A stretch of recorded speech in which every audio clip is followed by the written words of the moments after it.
السلام علیکم ورحمۃ اللہ وبرکاتہ۔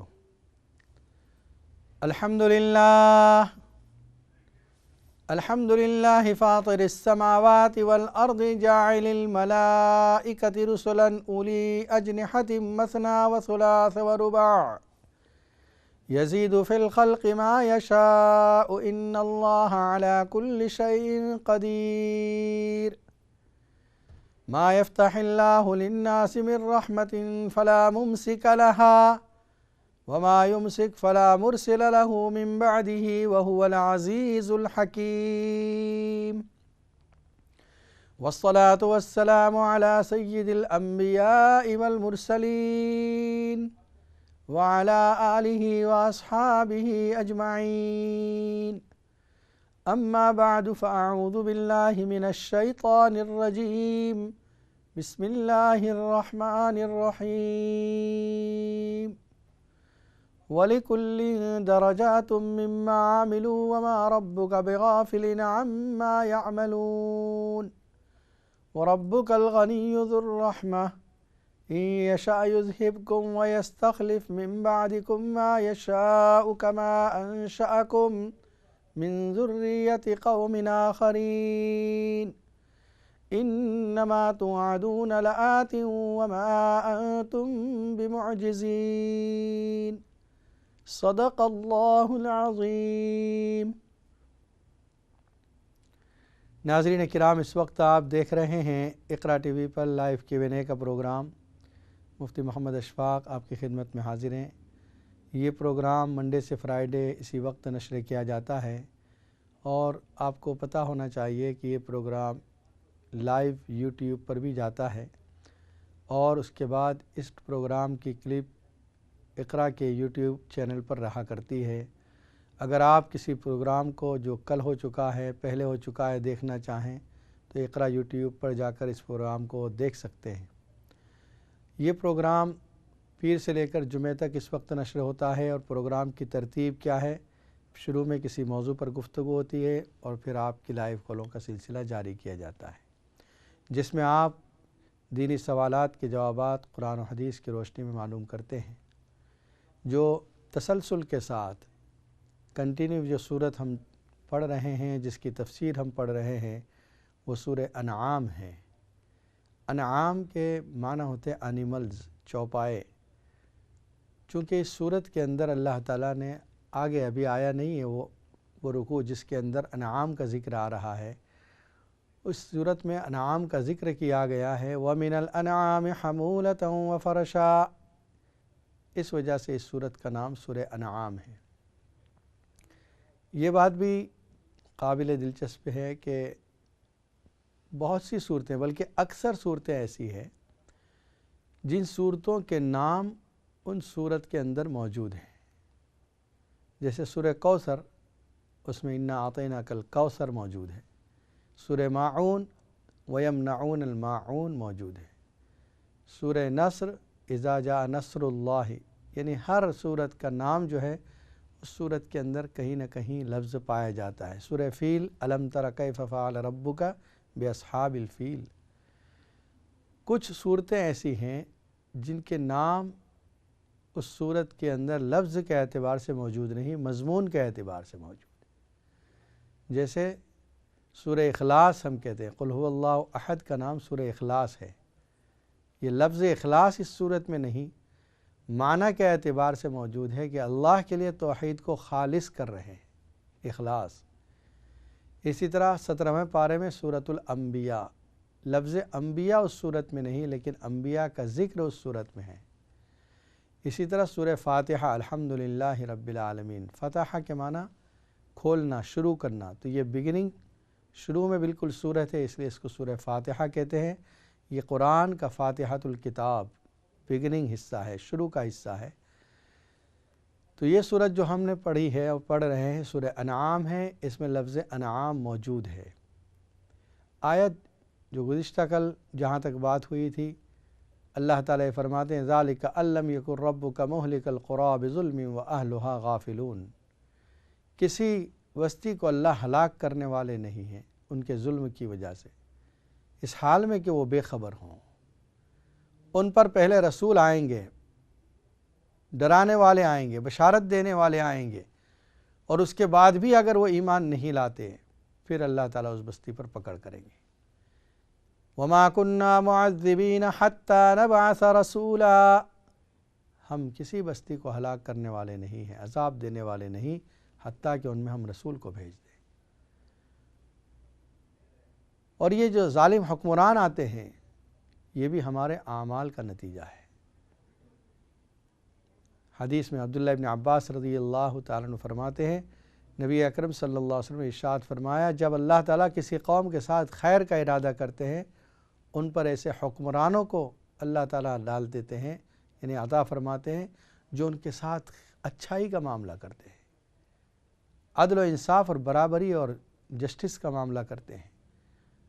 اور جب اللہ تعالیٰ کسی قوم کے ساتھ برائی کا ارادہ کرتے ہیں، ان کو سزا دینا چاہتے ہیں، ان پر ظالم حکمرانوں کو مسلط کر دیا جاتا ہے جو ان کے بوڑھوں کی، ان کے بڑوں کی پرواہ نہیں کرتے، ان کے عزت داروں کی کوئی بے عزت کر دیتے ہیں۔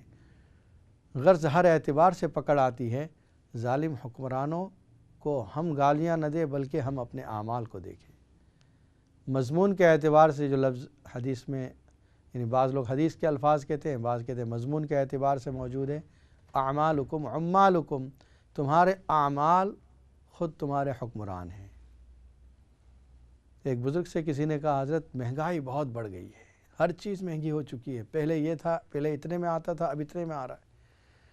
فرمایا اگر نیک اعمال زیادہ ہو جاتے ہیں قوموں کے، امت کے نیک اعمال جب زیادہ ہوتے ہیں تو اعمال کا پلڑا بھاری ہوتا ہے، وہ چیزیں ہلکی ہو جاتی ہے، ان کی قیمت کم ہو جاتی ہے۔ اور جب اعمال کم ہو جاتے ہیں، ہلکے ہو جاتے ہیں، تو پھر چیزوں کی قیمت مہنگی ہو جاتی ہے، بڑی ہو جاتی ہے، بھاری ہو جاتی ہے۔ تو گویا ہمارے اپنے اعمال ہماری تمام چیزوں کو اتار چڑھاؤ کرنے والے ہیں۔ اگر نیک اعمال زیادہ ہیں اللہ کی طرف سے وہ چیزیں سستی ہو جاتی ہے، اور برے اعمال زیادہ ہوں تو چیزیں مہنگی ہو جاتی ہیں۔ آگے اللہ تعالیٰ اس آیت میں فرما دے وَلِكُلٍّ دَرَجَاتٌ مِّمَّا عَمِلُوا، ہر ایک کے لیے وہ درجات ہیں جو اس نے کیا ہے۔ یہ مضمون اللہ نے دوسرے الفاظ میں کئی جگہ استعمال کیا، مَنْ عَمِلَ صَالِحًا فَلِنَفْسِهِ وَمَنْ أَسَاءَ فَعَلَيْهَا وَمَا رَبُّكَ بِظَلَّامٍ لِّلْعَبِيدِ، جس نے کوئی نیک عمل کیا ہے اس کو اس کا بدلہ ملے گا، اور جس نے کوئی برا عمل کیا ہے اس کو اس کی سزا ملے گی۔ وَمَا رَبُّكَ بِظَلَّامٍ لِّلْعَبِيدِ، آپ کا رب بندوں پر ظلم کرنے والا نہیں ہے۔ إِنَّ اللَّهَ لَا يَظْلِمُ النَّاسَ شَيْئًا وَلَكِنَّ النَّاسَ أَنفُسَهُمْ يَظْلِمُونَ، اللہ تعالیٰ لوگوں پر ظلم نہیں کرتے ذرہ برابر، لوگ خود اپنی ذات پر ظلم کرتے ہیں۔ سورہ کہف میں وَلَا يَظْلِمُ رَبُّكَ أَحَدًا، آپ کا رب کسی پر ظلم نہیں کرے گا۔ تو جن لوگوں نے اچھے اعمال کیے ہیں ان کے نیک اعمال کا صلہ ان کو ضرور ملے گا۔ وَلِكُلٍّ دَرَجَاتٌ مِّمَّا عَمِلُوا وَمَا رَبُّكَ بِغَافِلٍ عَمَّا يَعْمَلُونَ، جو وہ کر رہے ہیں اللہ اس سے غافل نہیں ہے، جو وہ کر رہے ہیں اللہ اس سے غافل نہیں، نیک اعمال کے کرنے والوں سے بھی اللہ غافل نہیں، اور برائیوں کے کرنے والوں سے بھی اللہ غافل نہیں۔ سورہ ابراہیم میں ہے وَلَا تَحْسَبَنَّ اللَّهَ غَافِلًا عَمَّا يَعْمَلُ الظَّالِمُونَ، اللہ کو غافل نہ سمجھیں ان کاموں سے جن کو ظالم کر رہے ہیں۔ إِنَّمَا يُؤَخِّرُهُمْ لِيَوْمٍ تَشْخَصُ فِيهِ الْأَبْصَارُ، اللہ تعالیٰ ان کو مہلت دے رہا ہے، چانس مل رہا ہے ان کو، کب تک؟ لِيَوْمٍ تَشْخَصُ فِيهِ الْأَبْصَارُ، اس دن کے لیے جس دن آنکھیں پھٹی کے پھٹی رہ جائے گی۔ آج امت کے حالات کو دیکھ کر انسان بہت مایوس ہو جاتا ہے، مسلمان خاص طور پر مایوس ہو جاتا ہے، کیا ہو رہا ہے؟ یہاں پر ظلم کی داستانیں، وہاں پر جور کے افسانے، کہاں کیا پریشانی، وہاں کیا پریشانی۔ لیکن یقین رکھیں قرآن میں اللہ نے فرما دیا اللہ غافل نہیں ہے ان کاموں سے جو ظالم کر رہے ہیں۔ مسلمانوں کے ساتھ جو بھی کیا جا رہا ہے اللہ تعالیٰ کو پتہ ہے۔ یہ ظالموں کو ڈھیل دی جا رہی ہے، مہلت دی جا رہی ہے ایک مقررہ مدت تک کے لیے، جب وہ مدت آئے گی اللہ ان کو پکڑ کر لے گا۔ وَرَبُّكَ الْغَنِيُّ ذُو الرَّحْمَةِ، آپ کا رب بے نیاز ہے، رحم والا ہے۔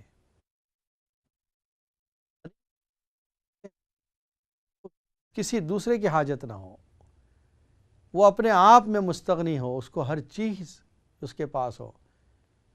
اللہ تعالیٰ کی ذات وہ ہے جو غنی ہے، انسان بے نیاز نہیں ہو سکتا۔ اللہ نے کوئی نظام ہی ایسا بنایا، سسٹم ہی ایسا ہے۔ صبح اٹھتا ہے بندہ، کسی کو کھانے کی ضرورت ہے، کسی کو پینے کی ضرورت ہے، کوئی ناشتہ کرنا چاہتا ہے، اب اس کے لیے کئی چیزیں درکار ہیں۔ کوئی دودھ خریدنے کے لیے جا رہا ہے، کوئی بریڈ خریدنے کے لیے جا رہا ہے، کوئی انڈا لینے کے لیے جا رہا ہے، کوئی کس کے یہاں، اور اس کے بعد کام کرنے کے لیے نکل رہے ہیں۔ ہر ایک کے ذمہ اللہ نے کوئی لگا دیا ہے اور یہ نظام چل رہا ہے۔ اگر انسان غنی ہو جائے تو پھر نظام نہیں چلے گا۔ آپ کے گھر میں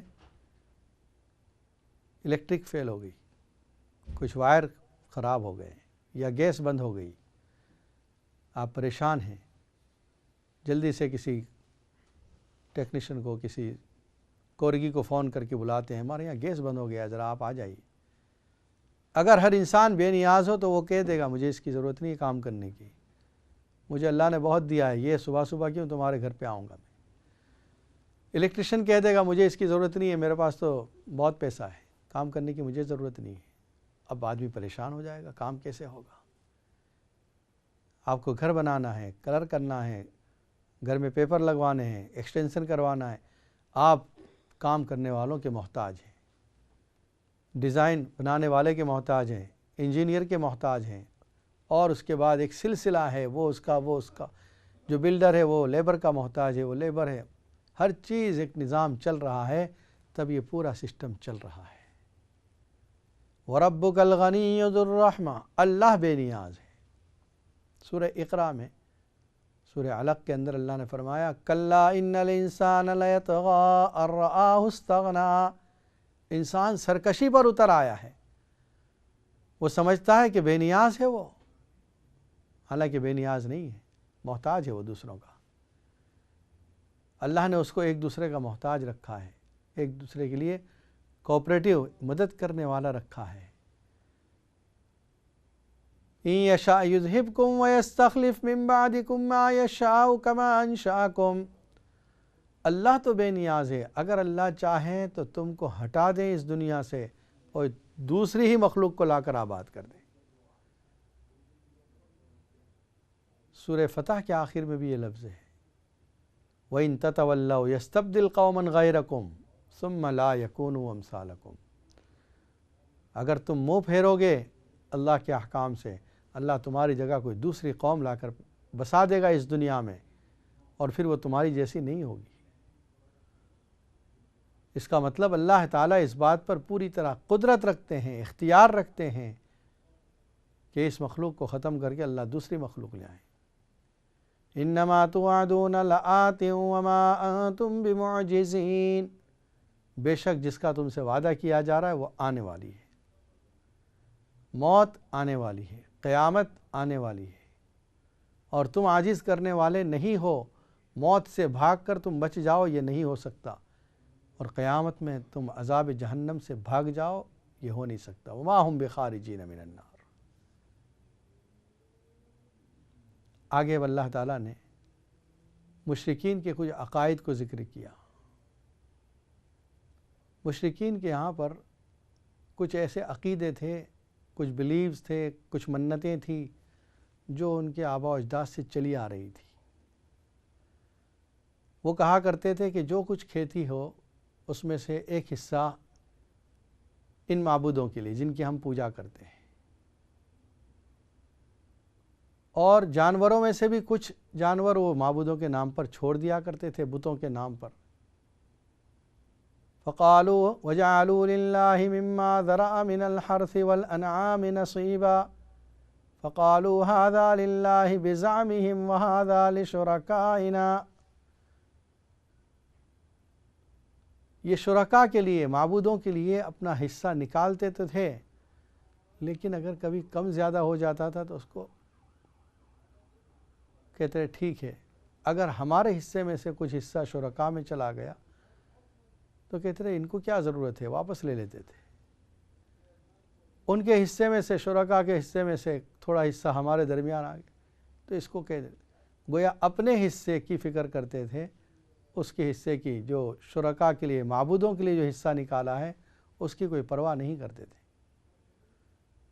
فما كان لشركائهم فلا يصل الى الله وما كان لله فهو يصل الى شركائهم، جو کچھ ان کے شرکاء کے لیے ہوتا تھا وہ کہتے ہیں یہ اللہ کو پہنچ رہا ہے، اور جو اللہ کے لیے پہنچ رہا ہے فهو لشركائهم، وہ کہتے ہیں یہ شرکاء کے لیے، معبودوں کے لیے پہنچ رہا ہے۔ ساء ما يحكمون، بہت برا ہے یہ کام۔ جو اللہ کا حق ہے، جس کو ہم غریبوں کو دیتے ہیں، یتیموں کو دیتے ہیں، وہ اللہ کا حق ہر مال میں اللہ نے رکھا ہے مالداروں کے لیے، چاہے وہ زکوٰۃ کی شکل میں ہو، چاہے وہ صدقات واجبہ کی شکل میں ہو، اور اگر کھیتی باڑی ہے تو اس میں عشر کی شکل میں ہو، نصف عشر کی شکل میں ہو، اللہ نے یہ حق سب جگہ رکھا ہے۔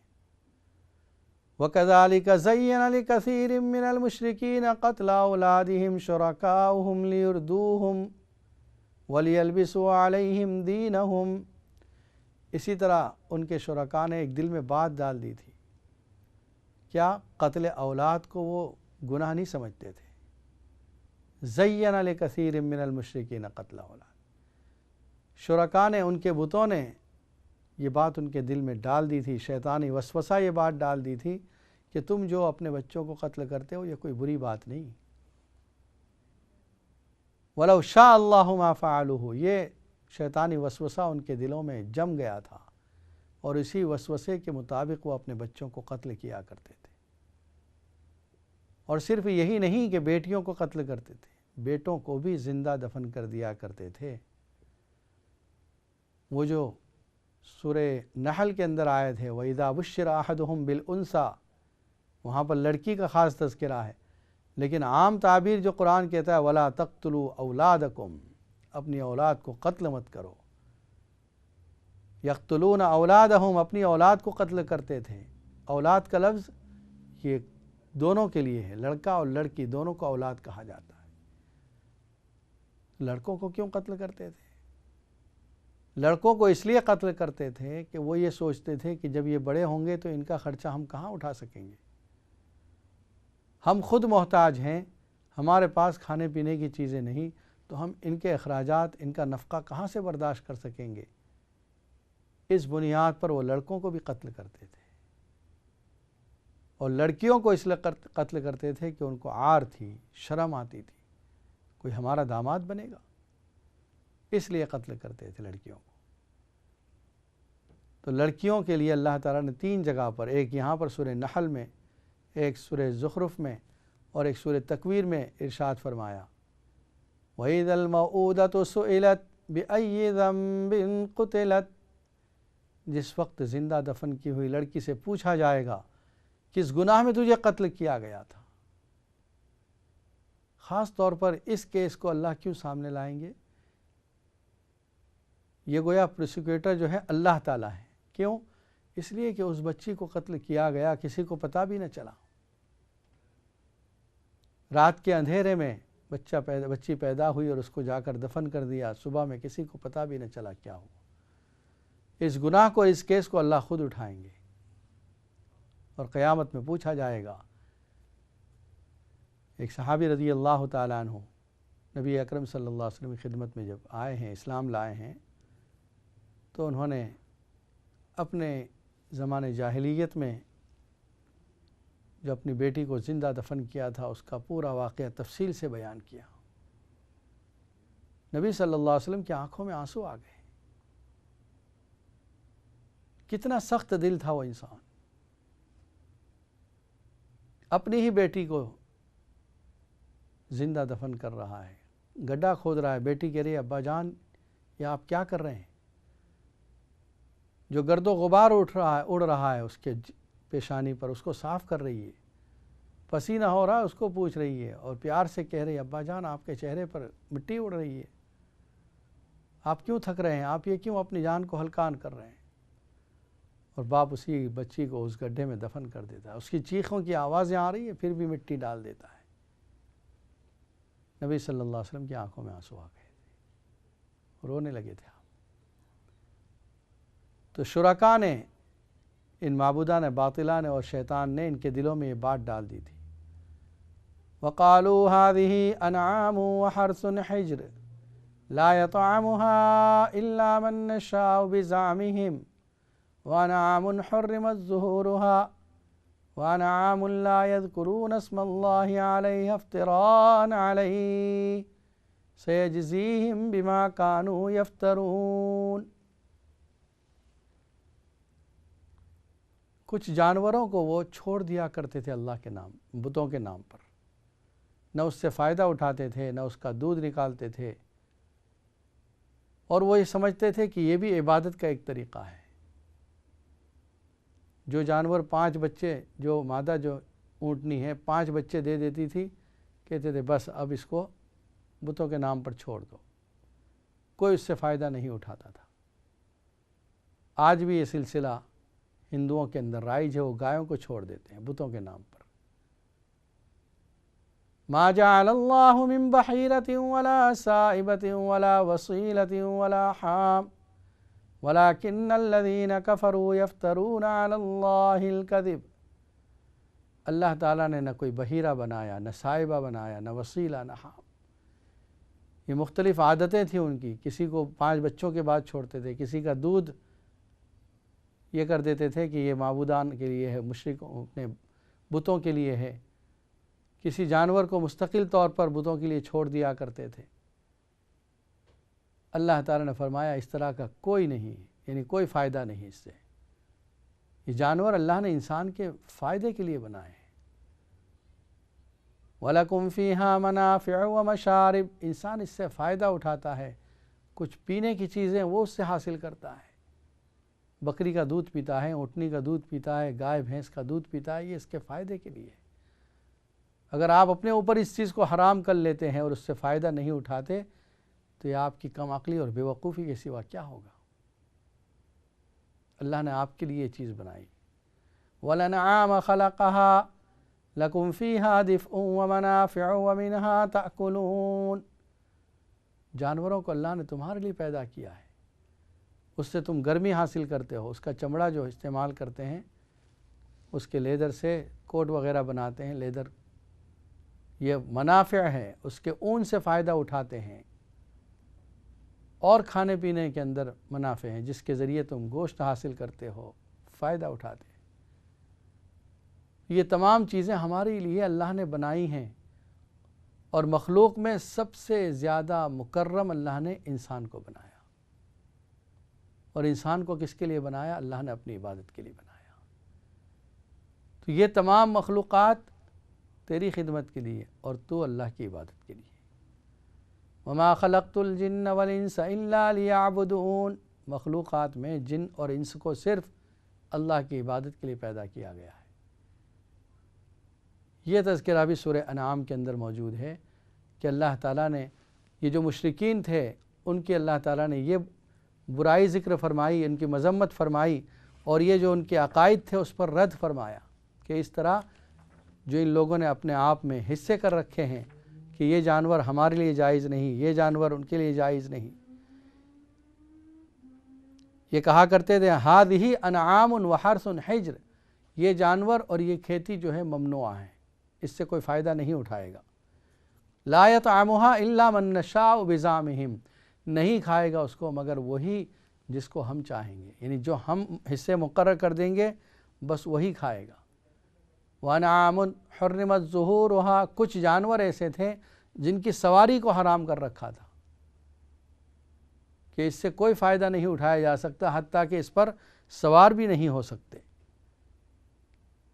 کچھ جانور ایسے تھے جن کا دودھ مردوں کے لیے حلال تھا, عورتوں کے لیے حرام تھا. خالصۃ لذکورنا ومحرم علی ازواجنا وَإِن يَكُن مَيْتَةً فَهُمْ فِيهِ شُرَكَاء. اور اگر مردہ ہو جاتا تو پھر اس میں سب برابر تھے, یعنی مرد بھی اس سے فائدہ اٹھا سکتے تھے, عورت بھی اس میں فائدہ اٹھا سکتی. ان کے ان تمام عقائد پر اللہ نے رد کیا اور کہا کہ یہ سب بیکار عقیدے ہیں، وساوس شیطانی ہیں، افتراء علی اللہ، یہ اس کو اللہ کی طرف منسوب کرتے ہیں، یہ بڑا جھوٹ ہے، اللہ پر جھوٹ باندھ رہے ہیں کہ اللہ نے ان چیزوں کا حکم دیا۔ قد ضلوا وما كانوا مہتدین، یہ گمراہ ہو چکے، یہ ہدایت پر نہیں ہیں جو اس طرح کی باتیں کر رہے ہیں۔ یہ سب چیزیں تو اللہ نے تمام انسانوں کے لیے بنائی۔ آگے پھر اللہ تعالیٰ تخلیق کے اندر ان انعامات کو ذکر فرما رہے ہیں جو اللہ تعالیٰ نے انسانوں پر ذکر فرمائے۔ وَهُوَ الَّذِي أَنشَأَ جَنَّاتٍ مَعْرُوشَاتٍ وَغَيْرَ مَعْرُوشَاتٍ، اللہ تعالیٰ نے باغ پیدا کیے، کچھ ایسے ہیں جو ٹٹیوں پر چڑھتے ہیں، یعنی جن کی بیلیں لگتی ہے، کچھ ایسے ہیں جو درختوں پر پھل اگتے ہیں، کچھ ایسے ہیں وَالنَّخْلَ وَالزَّرْعَ مُخْتَلِفًا أُكُلُهُ، کھجور کے درخت ہیں اور اس میں بھی مختلفاً اکلہ، مختلف ٹیسٹ ہیں، کھجور کی کئی قسمیں ہیں۔ بعض روایتوں میں آتا ہے کہ مدینے میں 100 قسم کی کھجوریں پیدا ہوتی تھی۔ آپ دیکھیں اس کی سائز بھی الگ ہوتی ہے، ٹیسٹ بھی الگ ہوتا ہے اور کلر بھی الگ ہیں بہت سے۔ یہ اللہ تعالیٰ کی قدرت ہے جو اللہ نے اس آیت میں ذکر فرمائی کہ یہ تمام چیزیں انسانوں کے فائدے کے لیے ہم نے بنائی ہیں تاکہ وہ ہماری عبادت کرے۔ آگے پھر اللہ تعالیٰ توحید کی طرف اس کو متوجہ کریں گے انسانوں کو۔ ناظرین کرام، اس وقت آپ دیکھ رہے ہیں اقرا ٹی وی پر لائیو Q&A کا پروگرام، اور انشاءاللہ بریک کے بعد سوال و جواب کے لیے آپ کی لائنیں کھول دی جائے گی۔ اگر آپ کے ذہن میں کوئی سوال ہے تو بریک کے بعد آپ فون کر سکتے ہیں۔ السلام علیکم ورحمۃ اللہ وبرکاتہ۔